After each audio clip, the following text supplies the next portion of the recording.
Yuki Tsunoda's first outing with Red Bull didn't go as planned. The Japanese driver ended the race without scoring any points, moving up just 2 places from his starting position. He anticipated a challenging weekend, but the larger concern now is that Max Verstappen remains the lone point earner for Red Bull after 3 races. This raises the question, can Tsunoda step up his game and secure his place within Red Bull, or will another driver have to take his spot? The Japanese Grand Prix was meant to be a standout moment for Tsunoda's entry into Red Bull, especially as it took place in his home country. Unfortunately, he qualified 15th, started 14th due to a penalty for another driver, and finished 12th, which fell short of his hopes. Suzuka is notoriously difficult for overtaking due to its narrow track, making qualifying crucial. Tsunoda and his team's cautious strategy left him struggling to compete when it counted, putting him under pressure to start accumulating points as the Bahrain race approaches. Leaving the Japanese GP, Tsunoda felt conflicted about his performance. Reflecting on his experience with the RB21 over the weekend, he remarked, "I'm pleased with how I drove, but the results are disappointing, especially at my home race. I was hoping for a lot more from the race, especially aiming to score some points, so I'm left with mixed emotions. There's this nagging worry that the second RB21 still hasn't earned any points, and it's becoming a bigger concern for Tsunoda, similar to how it affected Lawson." The early switch happened because Yuki is seen as someone who can bring more to the team and gather valuable data from the car. When you're in your 5th season of F1, you expect a driver to push the vehicle to its limits to make their mark, but perhaps not from the first race, especially given the challenging nature of this competitor. We did not predict such a cautious strategy with the second RB21, which was tuned with a lot of downforce to boost Yuki's confidence behind the wheel. Tsunoda has mentioned missing out on points due to the car's setup, but isn't too concerned, focusing instead on future races to prove his capabilities. Reflecting on this, Yuki expressed his frustration and disappointment at not gaining any points, accepting it as a reality. He's optimistic for his performance at his home Grand Prix, aiming for better than a top 5 finish. The car was set up with rain in mind, which never happened, making it unfortunate. Anticipating challenges with overtaking, he thought that extreme tyre degradation might work to his advantage, but there was none to exploit. So maybe not everything was directly aimed at me, but with those 52 solid laps, I picked up quite a bit about the car, so I'm pumped for the upcoming race. Meanwhile, on the opposite side of the garage, Verstappen managed to hold off 2 McLaren drivers and clinch the victory, highlighting the car's true potential when pushed to its limits.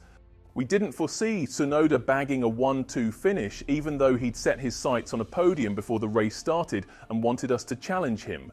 On the flip side, we also didn't expect him to struggle where he is now. With the right strategy in the early races with his previous team, he could have easily grabbed 20 points by now. Nevertheless, Tsunoda learned a lot from the RB21, and as confidence should build with each race, he expressed, "I completed 53 to 54 laps this time, more than I've ever done in this car. Each lap taught me something new, and I finally turned in some solid performances, definitely boosting my confidence behind the wheel. It's been a whirlwind of a week. I was thrilled when I got the news I'd be driving for Red Bull. My primary feelings were excitement and motivation. I'm thrilled to be driving for this team and eager to build up my speed. It's great to learn from Max, so I'm sticking to my routine and really looking forward to Bahrain." Although Yuki faced challenges at the Japanese GP due to a tough qualifying session, team principal Christian Horner has high hopes for him. The situation at Red Bull has shifted, and while Yuki initially doubted his chances after seeing Lawson promoted, he has shown resilience. Despite limited time in the car and relying mainly on the simulator, Yuki managed to reach Q2, something Lawson couldn't achieve in 3 attempts. This shows Yuki is beginning to grasp the car's complexities. Horner, reflecting on the second car's potential and its future impact on the team, praised Tsunoda's performance under pressure at his home race, noting his quick adaptation and valuable feedback. From what we've observed so far, he's meeting our expectations perfectly. Now there's an intriguing question at hand. Can Yuki handle a different car setup, one that boosts speed but is less stable? Yuki seems up for the challenge, telling the engineers he's ready to harness the car's full potential when the opportunity arises. Red Bull is fully aware that if it weren't for Verstappen, they'd struggle to even be in the top 4 teams, let alone have a contender in the Drivers' Championship. Therefore, they're taking a gentler approach with Tsunoda compared to Lawson, who, despite having a bit more testing time, still had too little for a Red Bull debut. Every time Tsunoda has a bad race, attention shifts to how the junior drivers are doing. For instance, although Lawson's performance wasn't great, Hanchar delivered a stellar P8 finish, earning 4 valuable points for the team, more than Tsunoda has managed this year. While the strategy for the Japanese drivers' time with Racing Bulls might be questionable, the points don't lie. Isaac was immediately asked if he'd ever consider a call from Red Bull, and his response was clear: he would never turn down such an offer. Ultimately, it's up to their management to make a decision. For now, I'm just enjoying the moment.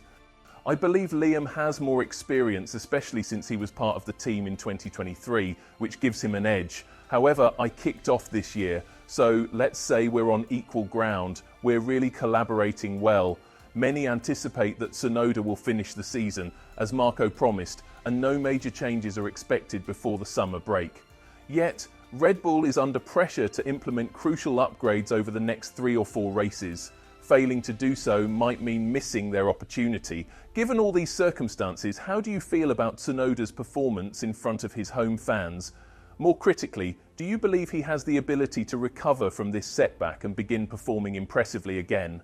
Thank you for watching. If you liked the video, subscribe to the channel and leave a comment below. See you in the next video.